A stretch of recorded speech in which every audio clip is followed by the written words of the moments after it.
Imagine a vibrant discussion between people that includes both openness and critical thought in the pursuit of truth. The Purchasing Truth podcast is an experience, a journey, an exploration of the impact that negative messages in politics and the media have on our families, community, society, and nation. Join your hosts, Bill Stierle and Tom Hazard, to discover new concepts and language strategies that will reveal effective ways of establishing truth. This podcast series will tackle current events, leadership challenges, healthcare confusion, integrity in business, and many other areas that affect us all. Gain clarity and understanding of the various truth perspectives. Welcome to Purchasing Truth.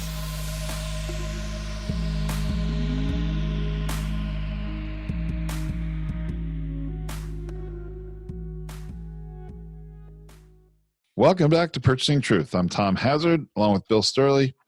And Bill, last time we talked about how we need to restore some mutual respect and integrity in America. And there's a couple of really good examples, I think, that we can use to talk about that, don't you think?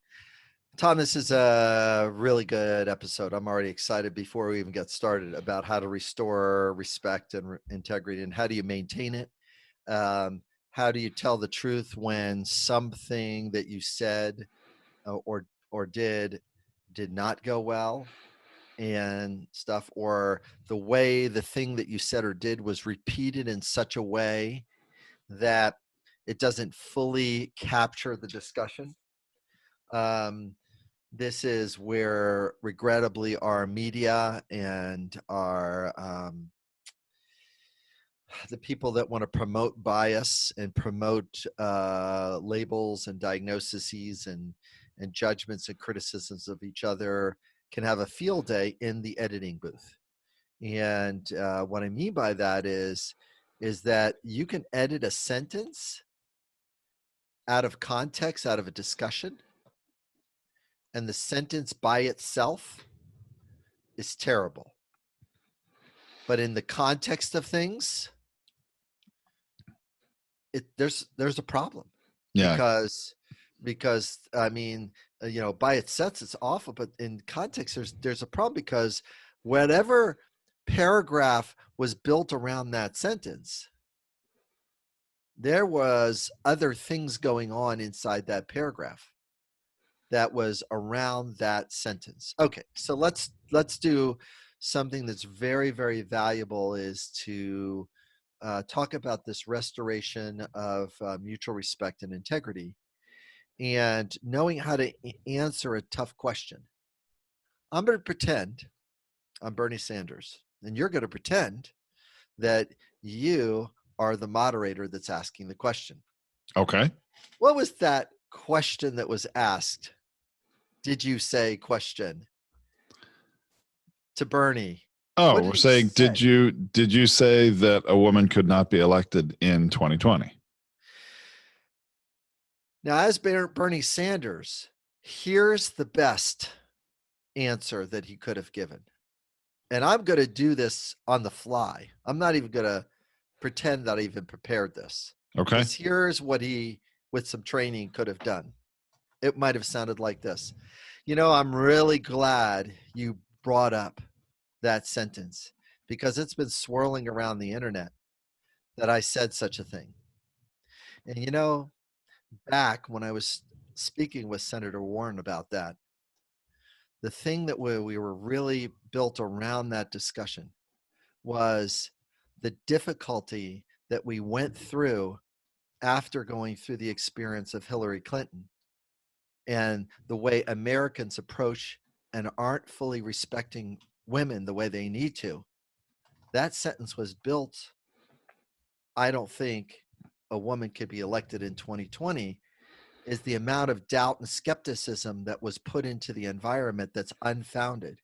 Because my history shows how much I've supported women over the years. And in that moment, and I'm so glad you brought that up so we can all put this to rest, is that it was not in alignment with integrity that women can be elected. They most certainly can be elected. and I respect women, and I've demonstrated that over the years. And I think we have bigger things to talk about rather than a sentence that was cut out of a discussion and being put as an adversarial comment just to put disconnection and division in our party. Our party is united. And Senator Warren, would you be willing to comment on this? Because that is a little bit more of the meaning behind a woman couldn't be elected, is that we just went through the amount of doubt and skepticism about a woman leader, which I do not agree with. Would you be willing to talk a little bit about your perspective about how you took that? Well, I was smiling ear to ear if you're not watching the video. And then I wow comes to mind, but all until that very last sentence you put out there, Bill. I mean, I thought, wow, that would, you could hear a pin drop. If Bernie had said that, you would hear a pin drop. But then inviting Elizabeth Warren to comment, I would expect her to say, no, Bernie, you actually said that and you meant it. I mean, I would expect her to be argumentative, Oh, if she does, guess what? He just got, if by him saying that, he rises 10 points in the polls. If she becomes argumentative, he rises 15 in the polls. I see, because he's taken the high road and he's invited her to comment, but he also set her up right there with what he said. Well, it's good. It's saying, yeah, they're trying to divide us. See, it's literally putting a similar ball on the tee for her to hit. Yeah. If she takes it and runs it and hits the ball the way he set it there for her to be successful too, she'd say, yeah, they are trying to divide us. And that's not what's actually going on here. What's actually going on here is that the sentence was taken out of context. And I see myself as a woman, as a strong leader, and I see Bernie and his values as very important values as a party, because as a nation, if we're going to go move forward, that's how she could have drafted off of that. But really, adversarial. Had he had the presence of mind to approach it that way? What's very interesting is with what you said, role playing Bernie Sanders, you said, yeah, I said that, but here's what it meant. And he also completely turned it into, of course I support women and absolutely a woman can become president. I mean, that was really pretty brilliant. But of course, all Bernie has done is deny that he said it. No, that's not true. See, now that's funny that you just said that. All he did is deny what he said. He actually denied it and then put his credentials behind it. And because he denied it, guess what the media has done? Deny. Right. They focused that's on all the they've done. They did not focus on the back part of the sentence. I took the back part of his narrative and just stuck it on the back end of my opening lead, which was, how messages can be cut up into pieces. Do you know how that people are looking to divide people through certain sentences? Now, if I wanted to do something riskier, here, watch this. From time to time, President Trump is correct. Now, that would be a stunner. You get everybody's attention there. Everybody goes like, what did Bernie just say? President Trump is correct. Now watch my next sentence. Now, I know it's only time to time, but sometimes he's taken out of context too. Most of the time he doesn't tell the truth, but sometimes he's taken out of context. I know there's only a few times he's taken out of context, and most of the time he's not really telling the truth, and he's just trying to support the people that already voted for him. Regrettably, the need for trust and integrity is not met with President Trump. And now all of a sudden he's pivoted. He's pivoted and just kicking the shit out of Trump for the next 3 sentences. See what I mean? Yeah. Well done. Yeah. See, the hard part about the things that we're doing in communication, and it's a little strange. It's not trickery. What it is active empathy. That's really what it is. And it's also framing narratives versus trying to allow somebody else to create a meaning out of what you said. You don't want other people to create the meaning out of what you said. You create the meaning out of what you said. See, this is weird, but actually Trump is actually pretty good at it. He creates a meaning.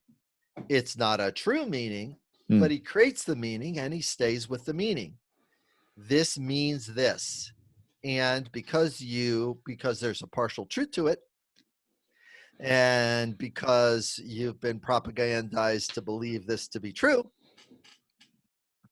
this is the meaning I am going to stand for. Ronald Reagan used to do that. He used to stand and used to define a very strong meaning that had a certainty around it. And people loved that certainty. He looked like a strong leader. He wasn't Jimmy Carter. You know, Right. He wasn't. Mm-hmm. You know, Jimmy Carter was a collaborator. And some people don't like the collaborator mindset. Some people like the competitive mindset. Capitalism has a competitive mindset. Or even the power over mindset, right? Power over mindset. Yeah. Some people like that. It's like, hey, my dad was an authoritarian. I loved my father. He gave me some good things, but man, he, did, beat the crap out of me. But, sure. It really taught me to be strong and, whatever, and that person spins a meaning out of it. Meanwhile, gosh, your dad really didn't do kindness and didn't really respect you as a kid and really didn't appreciate that you were only 10 when he hit you the way he did. Anyways. Wow. All right. Well, it was quite something to see these two people really fighting each other in the Democratic debate rather than setting the vision and showing leadership. Yeah, and setting the vision through active empathy is really talking about the need for truth at a higher level, and not to get caught in many of the spitting matches that Trump's gets caught in, and he's spitting back and forth. And yes, he's getting likes and traction and exposure, but there's kind of like this rot that comes along with that, because integrity is lost on how do we do the all men are created equal in the eyes of God. So how do you do that as a government principle? Well, we all know everybody's not created equal. We all know that there's people that there's all kinds of different levels of inequality that's going on. But at the same time, do we need to give the rich person 6 dice to roll and the poor person one dice to roll in order to play the game? It's like, I don't know if that is really called fair or right. equal. Yeah, it just no, really isn't. It I just agree. isn't. So, and it's not to say that the person might not be smarter or do a better job of rolling or be luckier with the dice that they roll, and because they keep rolling the dice. But you don't want to take the dice away from 6 poor people and give it to the one rich person because you think, oh, they roll the dice better. It's like, that's not what's happening here. Right. That's not what's happening. So anyway, so now I just want to do a moment of awareness regarding truth. And it has to do with what's the best time to talk about disagreements in leadership? Is it better to talk about it in front of people, or is it better to talk about it not in front of people? Tom, maybe your parents might have said this, or they might have demonstrated this, or, is like, don't fight in front of the kids. Take your arguments and your conflicts and at least work them out between each other before you come out and inform about what happened with the upset. Yeah. So, I don't know if you've ever had that experience, but yeah, no, I mean, I actually, I completely agree. You don't have those kind of arguments in public. You don't have, parents shouldn't have certainly certain kind of arguments in front of the kids. And in fact, I'm a child of divorce. My parents got divorced when I was, fairly young, and I do not have a memory of my parents fighting. So that's, I think, maybe I'm lucky, but I don't have a memory of it. So chances are it didn't happen, or it would have made quite an impression on me at 6 years old. There are two different ways it can be taken. When there's the no talk and then divorce, all of a sudden it affects things like trust and certainty, because I thought they were just getting along. Now they are completely not getting along. And where is the gap in communication? Like what the hell happened here, right? Right. And then the other one is that if they fight in front of you and then don't clean it up, you've got, this is how you fight to a place of non-resolve. And then you get divorced, and that's a second tragic modeling. It's like, so the meaning making is, and the framing of this is also very important too, to really capture what the truth is. So in many divorce mediations, it's, what's missing is, how do you fight cleanly, openly, and demonstrate and show how restoration or closure on an argument can go all the way to the finish line, rather than the trauma builds up, and then all of a sudden you got a divorce, and then all of a sudden you got two nice dead parents living in the same house, but they're either walking on eggshells or they're lashing out independently of each other, blah, blah, blah. Right. Yeah. Wow. Yeah. So the thing, the awareness piece too, is Elizabeth Warren trying to pursue truth at a time that did not serve her. Well, So, what could I say? At the expense of leadership, at the expense of demonstrating vision and, certainty about the future of America. Yeah. That's so how are you, or how am I as a voter? I know from a binary position, if it's Elizabeth or Trump, I'm probably going to take Elizabeth. But from a leadership position, if I'm more on the fence, I don't want to hear my leader arguing in front of somebody else and splitting and calling them, why did you say that I was a liar in front of the people? And it's not a healthy conflict. Here's where it can't be finished there. Here's where I wish there's mics on. There's mics on there. Oh my gosh, live mics. Know that there's live mic around.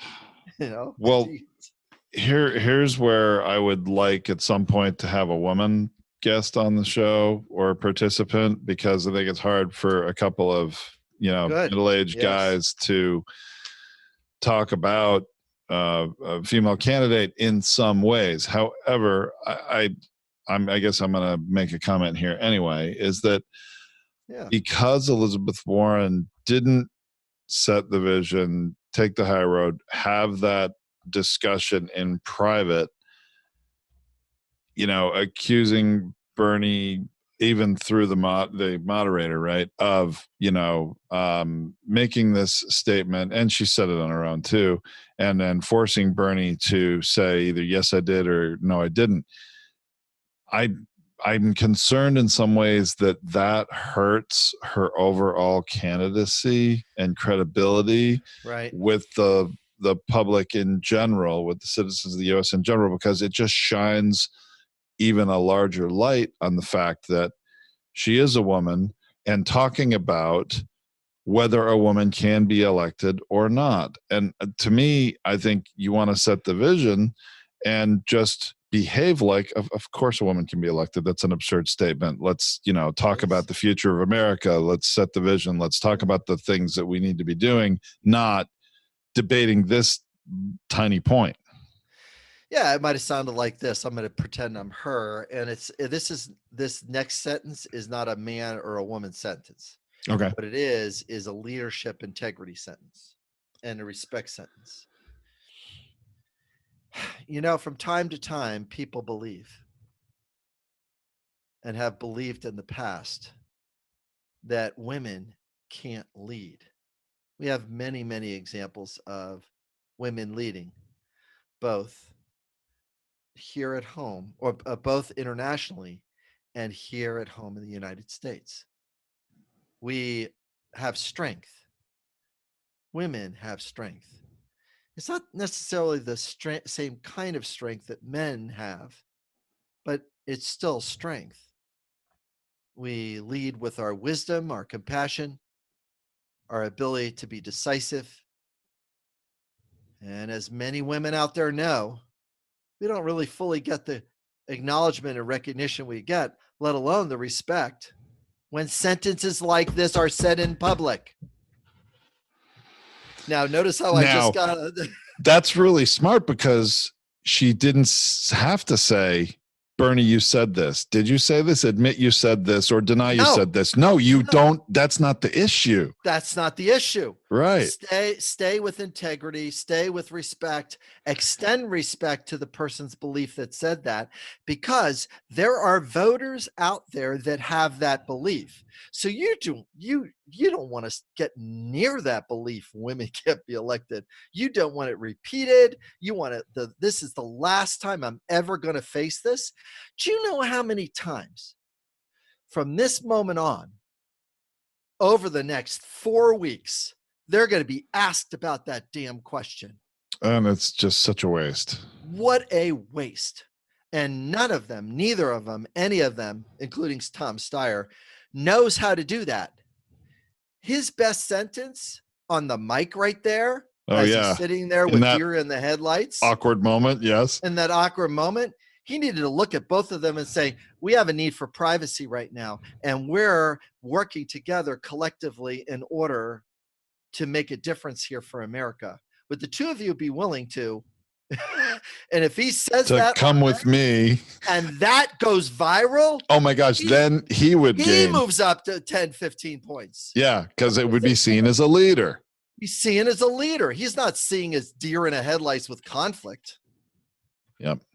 Anyway, for those who can't see me right now, the feeling of exasperated just showed up. Oh my gosh. On my face. On my face. I feel exasperated because both there's awareness piece and the inability to handle emotions, also in the inability to handle conflicts and navigate messaging that's life-serving rather than messaging that you do not want in the environment.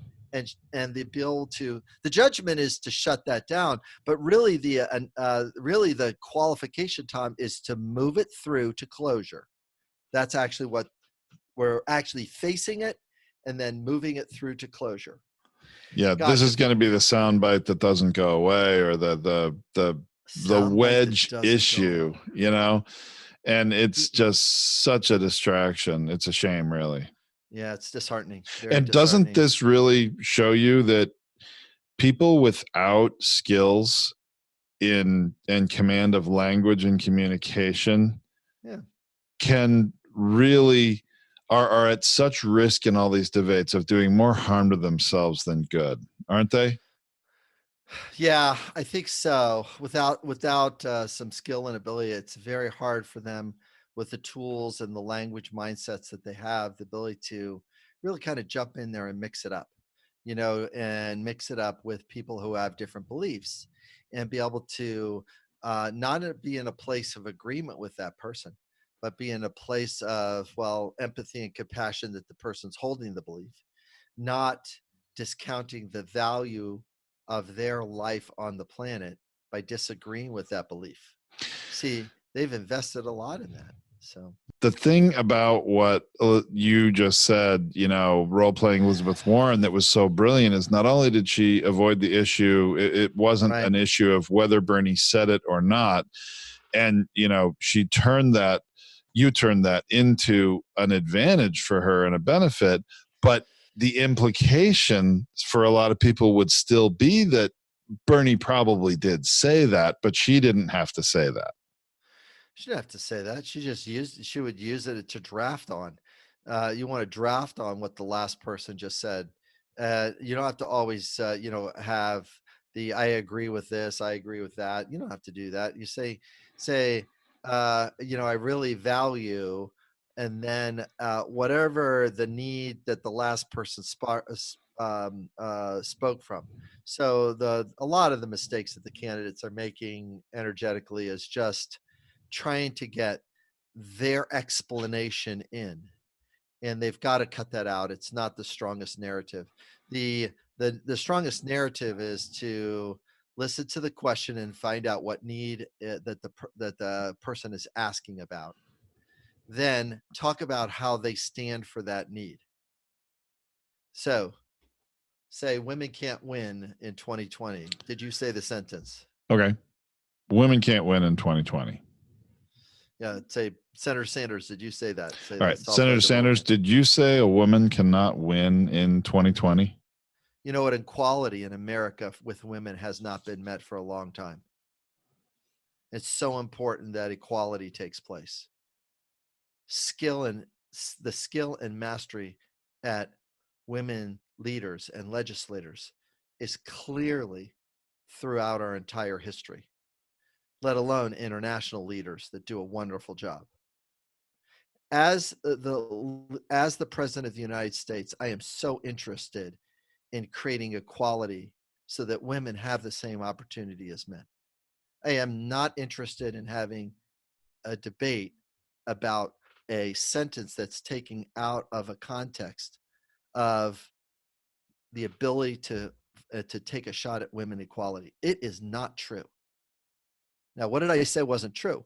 I said what wasn't true, that my value of equality, that I don't see women as equal, because that's what the rub is. You never take the rub. You go after what the important need is. Women can't win. It's equality is what the need is. And all you got to do is start with the need and roll it out. Notice that we've actually cultivated on this podcast 2 class A or A plus responses to a sticking point. Right. And you gave one that Bernie could have said and one that Elizabeth Warren could have said. Mm-hmm.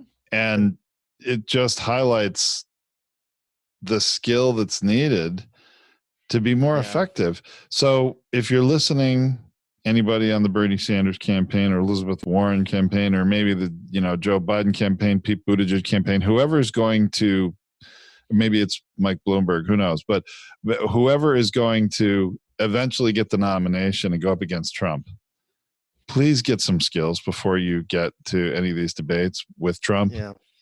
Or you start having messaging going back from one party to the other, because that's going to be a whole different ballgame.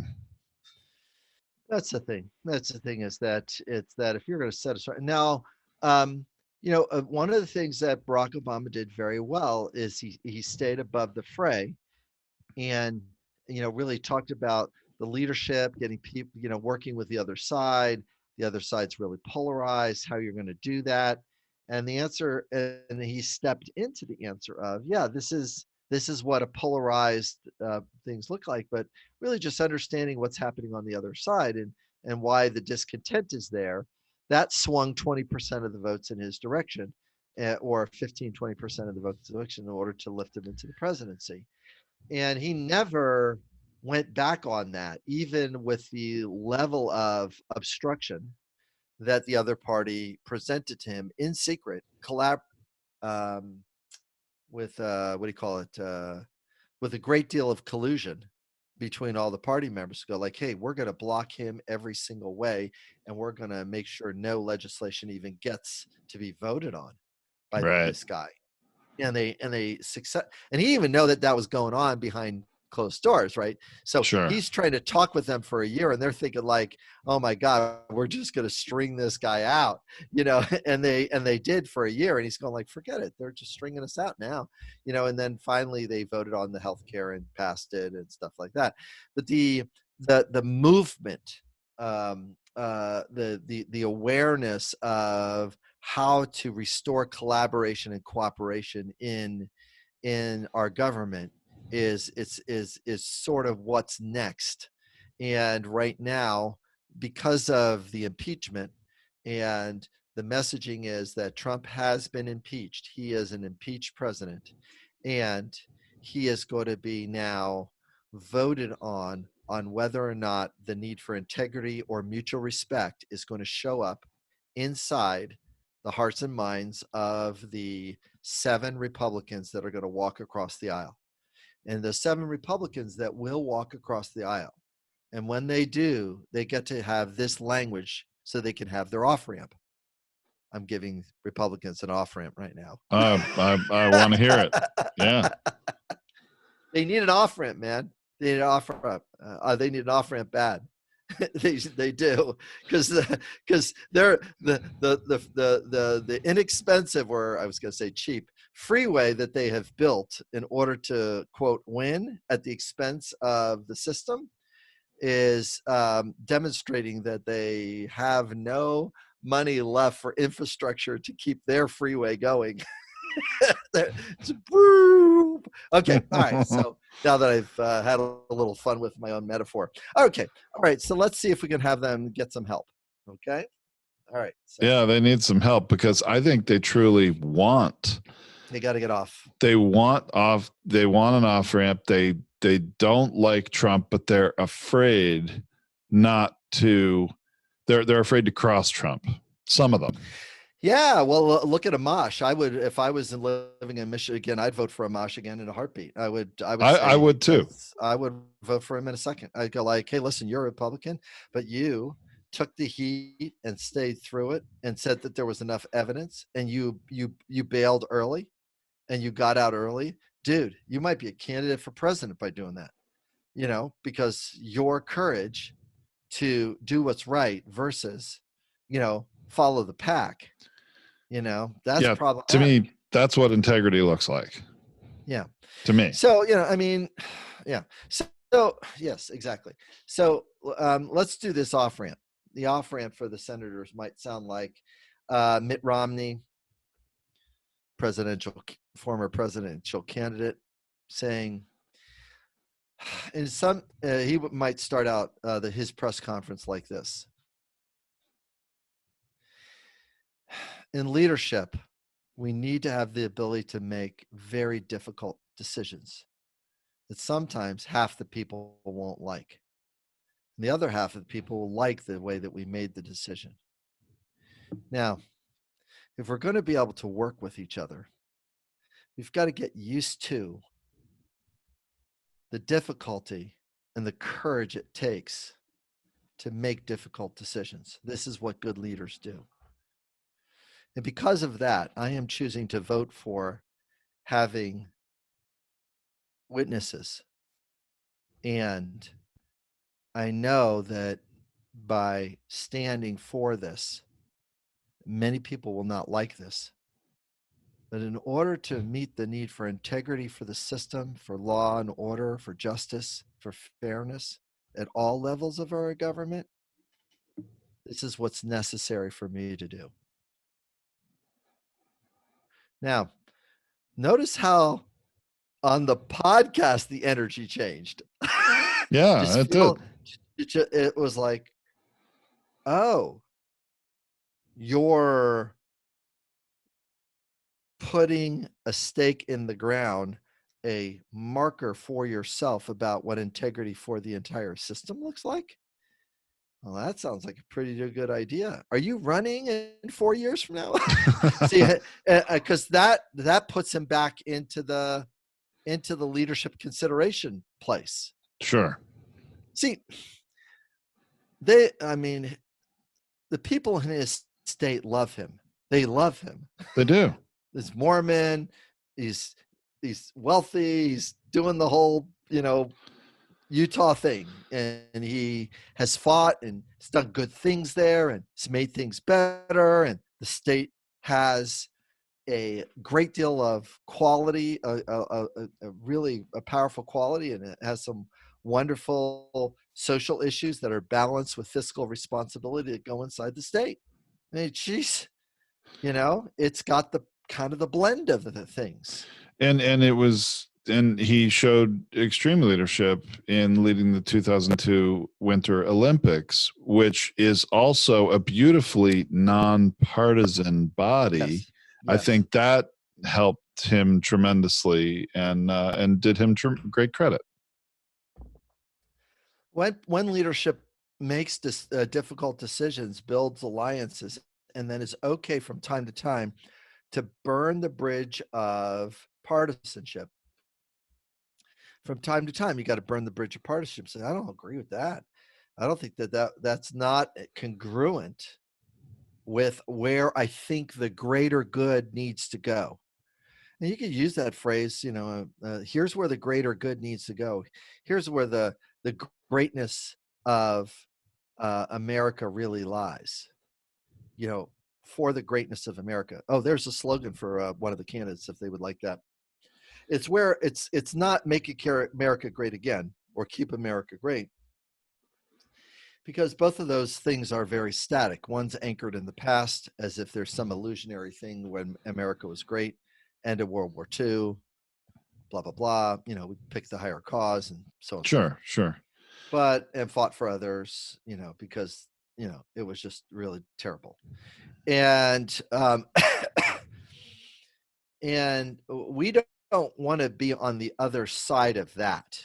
We don't want to be the country that is making the mess that the other countries then start ganging up on us, because they say to themselves, well, they've got the largest military, yet here are some ways for things not to go well for them.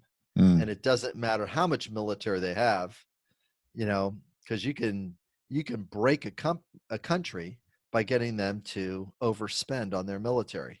Oh, this is what Reagan did to the Russians, by the way, with the nuclear arms race. We got them to kind of bankrupt themselves by trying to keep up with the number of missiles we were doing. Right. And their mindset is make more missiles at the expense of the economy. And Reagan just goes like, well, we'll keep making them until you go broke. We outspent them, sure. in order to break. And then finally they were going like, enough is enough, right? Okay. Sure. All right. So it's interesting, Tom. I think that we've won a distance with this. The cost of negative messages, the cost of the inability to communicate through conflicts has been a constant casualty for the different candidates. On the soft side of the fence, the inability to engage conflicts effectively has also not allowed candidates to move up. Cory Booker would be a good example of this. How do you engage a conflict with strength? And that might have sounded like this. During the Kavanaugh trial, it might have sounded like this. Listen, hey, you are applying for this job. You do not need my vote. You have those 9 other people or 7 other people over there that are going to vote for you no matter what. And for you to take the time to scream at us, that is not in alignment with judges. And they're going to put your ill temper in the highest court, thinking that you're going to be a measured person, that you're going to show Judas prudence. And it doesn't matter how much, at this point, how much Grassley would bang the gavel and say, hey, listen, you could bang the gavel all you want, and now you could put him on the things. He is not allowed to scream at us, let alone paint this entire picture in order to disrespect us and you if you vote for him. Now, Jeff Flake would have a problem with that. And then all of a sudden he cannot vote for him anymore because he just put Jeff Flake in the thing, and that might have got Kavanaugh thrown out. But that was Cory Booker's moment, and they don't have the courage or the skill to keep their voice alive during conflict, whether it's Tom Steyer in the small example that we just talked about, or Cory Booker in a bigger example. And let alone Kamala Harris, they just don't have the ability to work through it. Regrettably, they don't have any skill. That's amazing. They got elected without the skills. There's an interesting subject to ponder for a future episode. But That's true. now that they're there and they're all going for the highest office in the land, boy, you really do highlight, Bill, that the one that gets some skills could rule the country. They could take leadership to the next level. They can navigate through the gridlocks that are currently in place. They could build coalitions that would have those various different gridlocks have no place to go or not be a part of our narrative anymore. So there's a lot of things to dismantle, a lot of very temporary language things that have been really, really tragic. But the next time we're together, I'd really want to go after these, the cost of these negative messages. I think that's really a part of it, is that when a negative message is pounded in a person's direction, and the cost of that, and what it does to the physiology of the voter. I think that'd be a good place for us to start. I look forward to it, Bill. Thanks so much. All right. Thanks, everybody. Appreciate you for listening.